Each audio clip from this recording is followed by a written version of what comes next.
ప్రస్తుతం మనతో మాట్లాడడానికి మాజీ మంత్రి పొంగూరు నారాయణ సతీమణి మనతో ఉన్నారు. అంత మాట్లాడుతున్నారు. చెప్పండి, మీరు కొద్ది కాలం నుంచి బాబు షూరిటీ భవిష్యత్తు గ్యారంటీ అనే కార్యక్రమంలో పాల్గొని ప్రజల్లో మమేకమయ్యారు. ప్రజల స్పందన ఎలా ఉంది? ప్రజల స్పందన చాలా బాగుందండి.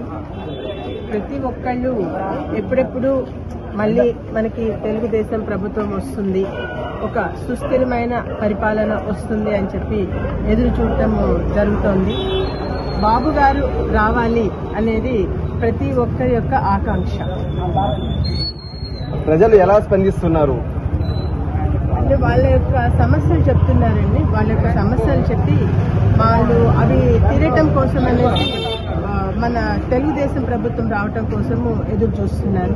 ప్రత్యేకించి ఇల్లులు కట్టున్నాయి, మేమంతా అప్లై చేసుకొని ఉన్నాము, అవి మాకు ఇంతవరకు రిలీజ్ కాలేదు. ఈ 4 సంవత్సరాల నుంచి 4.5 సంవత్సరం నుంచి బాడుగులు కట్టుకుంటూ ఉన్నామమ్మా. అందులో మధ్యలో వచ్చింది కరోనా. ఈ కరోనా టైంలో ఈ ఉన్నది సంపాదన తగ్గిపోయింది, ప్లస్ మనకి బాడుగులు ఇదైపోయింది. ఏదో మాకు సొంత ఇల్లు వస్తుంది, ఆ ఇంట్లో ఉంటాము అనుకున్న ఆలోచనలో ఉన్నట్టుండి ఇట్లా అయిపోయింది, మాకు ఇల్లులు ఇప్పించండి అమ్మా అని అడుగుతున్న వాళ్ళు చాలా మంది ఉన్నారు. వాళ్ళందరికీ ఏంటంటే ఖచ్చితంగా మన ప్రభుత్వం వస్తుంది. వచ్చిన వెంటనే మొదట చేయబోయే పని ఆల్రెడీ కంప్లీట్ అయిపోయింది. ఆ రోజు ఏం కొత్తగా చేయాల్సింది ఏం లేదు. దాన్ని ఇష్యూ చేయడం కూడాను ఏంటంటే ఎక్కడ తెలుగుదేశం ప్రభుత్వానికి పేరు వచ్చేస్తుందో అన్న కక్ష సాధింపు ధోరణితో అవి ఇంతవరకు ఇవ్వకుండా ఆపెట్టున్నారు. రేపు ప్రభుత్వం వచ్చిన వెంటనే మొదట ఆ ఇల్లు ప్రతి ఒక్కరికి ఇవ్వటం జరుగుతుంది అని చెప్పేసి ఒక ఎష్యూరెన్స్ ఇచ్చి ముందుకు సాగటం జరుగుతుంది. అదే కొద్ది రోజుల కిందట మీ డ్రగ్స్ అధికారులు మీ ఇంట్లో సోదా ఎలా ఏం జరుగుతుంది? వాళ్ళు ఏదో సోదాలకు వచ్చారు. వస్తే ఏముందండి, మనం వెరిఫై చేసుకోమని చెప్పాము. వచ్చి అంతా సెర్చ్ చేసుకొని వెళ్ళారు. ఏమీ లేదు అని చెప్పేసి వాళ్ళు రాసిచ్చారు. గతంలో ఇటువంటి ఎప్పుడైనా జరిగాయా? ఇప్పుడు జరగడం వల్ల మీరు ఎలా స్పందిస్తున్నారు? వాళ్ళు వచ్చి సోదాలు చేసుకొని వెళ్ళారు. సోదాలు చేసుకొని వెళ్ళినంత మాత్రాన మనము భయపడేది ఏముంది? వాళ్ళు వచ్చారు, నేనే ఉన్నాను ఆ రోజు ఇంట్లో ఉన్నాను. అలాగే సెర్చ్ చేసుకోమని చెప్పాము. మొత్తం అంతా వెతికారు, చూశారు. ఏదన్నా బీరువా తాళాలు లేకపోతే అది అంటే అడిగితే లేదు మా దగ్గర, మీరు కావాలంటే ఓపెన్ చేసుకోండి అని చెప్పాము. ఓపెన్ చేసుకొని పగలగొట్టి చూసుకున్నారు. మొత్తం చెక్ చేసుకొని ఎక్కడ ఎటువంటి ఇది లేదు అని చెప్పి రాసిచ్చి మనకి నోటిఫికేషన్. అంటే ఆ రోజు బాగా సుమారు 300 కోట్లు చిక్కని చెప్పేసి ఆరోపణలు అయితే బాగా వినిపించాయి. అక్కడ జరుగుతున్న సమయంలోనే అది ఎంత మాత్రం కరెక్ట్? వాళ్ళు రాసిచ్చిందే కదండి, వాళ్ళే వచ్చారు, వాళ్ళే రాసిచ్చి వెళ్ళారు. దానిలో ఇంకేముంది? వేరే ఒక గవర్నమెంట్ని మనము రెస్పెక్ట్ చేయాలి కదా. ఒక గవర్నమెంట్కి సంబంధించి అధికారులు వచ్చి మన ఇంటికి వచ్చినప్పుడు మేము ఈ విధంగా మేము సెర్చ్ చేయాలి అన్నప్పుడు మనము దాన్ని రెస్పెక్ట్ చేయాలి. ఆ ఉద్దేశంతోనే మేము చూసుకోవాలి. 39-40 డివిజన్ల మా మూలాపేటలో బ్రహ్మాండంగా పొంగూరు నారాయణ గారి సతీమణి రమాదేవి గారు రావడం, ప్రజలందరూ ఆమెకు బ్రహ్మరథం పడుతున్నారు. ప్రతి ఒక్కరూ ఆమెతో మమేకమై ప్రతి ఒక్కరూ ఉన్నట్టుగా వాస్తవంగా చెప్తున్నారు. మేడం, మీరు ఎందుకు ఈ ఎండలో కష్టపడుతున్నారు? గెలిచేది నారాయణ సారు, వచ్చేది జనసేన తెలుగుదేశం పార్టీ కలయికలో చంద్రబాబు నాయుడు గారు ముఖ్యమంత్రి అవుతారు. మీరు ఎటువంటి దీంట్లో సందేహం కలదు. మేమందరం తప్పకుండా ఓట్లేస్తాం. మేమే కాకుండా ఇంకొక 10-20 మందికి చెప్పి మేము ఓట్లేసి ఇస్తామని మేడం అని చెప్తున్నారు. ఇక్కడ నెల్లూరు నగరంలో వార్ 1 సైడ్ అండి. బాగా గుర్తుపెట్టుకోండి, నెల్లూరు నగరం వార్ 1 సైడ్. ఇక్కడ నెల్లూరు నగరంలో నారాయణ సార్ తిట్టున్న వాళ్ళు ఎక్కడికి వెళ్ళిపోయారో అర్థం కావట్లే. నారాయణ సార్ గురించి ఏమేమో మాట్లాడారు, తొడలు కొట్టారు, మీసాలు తిప్పారు, వాళ్ళందరూ ఏమయ్యారు కనిపించలే. నారాయణ సార్ జోలికి వస్తే దేవుడే చూసుకుంటాడు.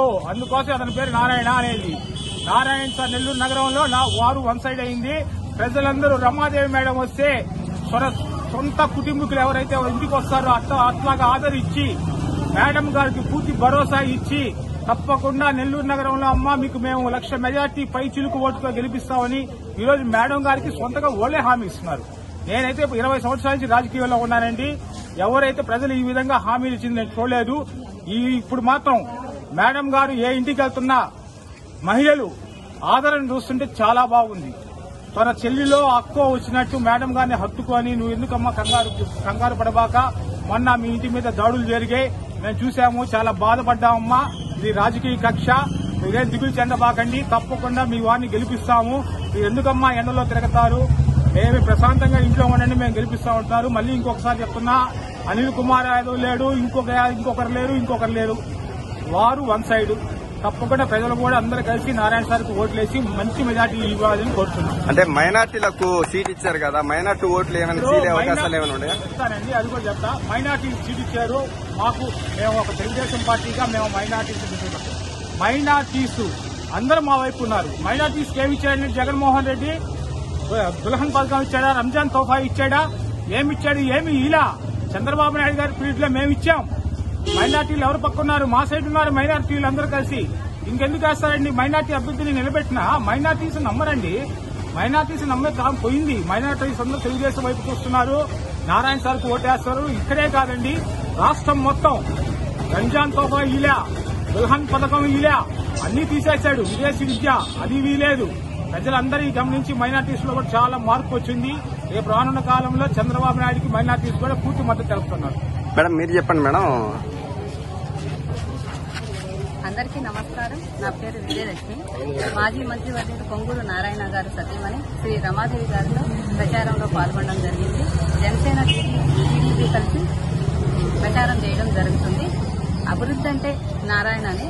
అభివృద్ధి మీరు లాస్ట్ గత 5 years చూశారు కదా, నారాయణ రోడ్లు వేయడం కానీ, మనకు మినరల్ వాటర్ పైప్ లైన్ వేయడం కానీ, అండర్ డ్రైనేజ్ చేయడం కానీ అన్ని నారాయణ సార్ వద్ద అయ్యాయి. ఈ 5 years లో అభివృద్ధి అంటే ఏదో అసలు మాకు ఒక్కరూ కూడా తెలియదు. ఇప్పుడు నెక్స్ట్ నారాయణ సార్ వస్తేనే అభివృద్ధి అనేది జరుగుతుంది. టిట్కో ఇల్లు ప్రతి ఒక్కరికి అందరికీ ఆ రోజు నారాయణ సార్ అందరికీ ఇవ్వడం జరిగింది. అది అప్పటి నుంచి ఆగిపోయి ఉంది. ఇప్పుడు నారాయణ సార్ వస్తేనే మనకి అది అందరికీ ఇవ్వడం జరుగుతుంది. మనం ఓట్లు చూసుకుంటే ప్రతి వార్డులో దొంగ ఓట్లు ఎన్ని ఉన్నాయో మనకు తెలుస్తుంది. మేము నిన్న ప్రచారంలో 40వ వార్డుకి వెళ్ళాము. అక్కడ 7,000 ఓట్లు ఉంటే దాంట్లో 3,000 దొంగ ఓట్లు ఉన్నాయి. ఈ దొంగ ఓట్ల నిర్మూలన కార్యక్రమం జరిగింది. ప్రతి ఏరియాలో దొంగ ఓట్లు ఏరేయడం జరిగింది. అందువల్ల మనం గ్యారంటీగా ఈసారి నారాయణ సార్ని గెలిపించాలి. అభివృద్ధి అంటే నారాయణ సారే. మనము అందరం సపోర్ట్ చేయాలి. జానీ మాస్టర్ టిట్కో ఇల్లులు సరిగా లేవు, కట్టి టీడీపీ హయాంలోని కట్టి దాన్ని వదిలేశారు. ఇది అక్కడ ఎటువంటి కార్యక్రమాలు జరుగుతున్నాయని స్పష్టంగా మీడియా వాళ్ళకి చూపించారు. ఈ సందర్భంగా అనిల్ కుమార్ యాదవ్ ఏమన్నారంటే ఓన్లీ పబ్లిసిటీ కోసం జానీ మాస్టర్ వచ్చాడు వెళ్ళిపోతాడు అని చెప్పేసి కూడా చెప్పారు. దాని మీద మీ స్పందన ఏమిటి? అలా ఏం లేదండి, జనసేనలోనే ఉన్నారు జానీ మాస్టర్ గారు. టిట్కో ఇల్లు ప్రోగ్రామ్ అప్పుడు 5 years బ్యాక్. ఇప్పుడు అనిల్ అనేవాళ్ళు సిట్టింగ్ ఎమ్మెల్యే ఈ ఊరు నుంచి ఎందుకు వెళ్ళిపోయాడు? ఒక్కరికి ఎందుకు టిట్కో ఇల్లు ఇవ్వలేదు? అందరికి ఆ రోజు సార్ ఇచ్చారు కదా, నారాయణ సార్ అందరికి ఇచ్చారు. అందరికీ మాకు ఇచ్చారమ్మా, ఇప్పటికి ఇల్లు ఇవ్వలేదు. ప్రతి ఒక్కరు ప్రతి ఇంటికి వెళ్తుంటే వాళ్ళు ప్రాబ్లం పెన్షన్ మాకు 2 years బ్యాక్ పెన్షన్ తీసేశాడు. ప్రతి ఒక్కరు చెప్తారు. పెద్ద వాళ్ళు 60 years ఇతంతువులకైతే వాళ్ళకి అసలు పెన్షన్ లేదు.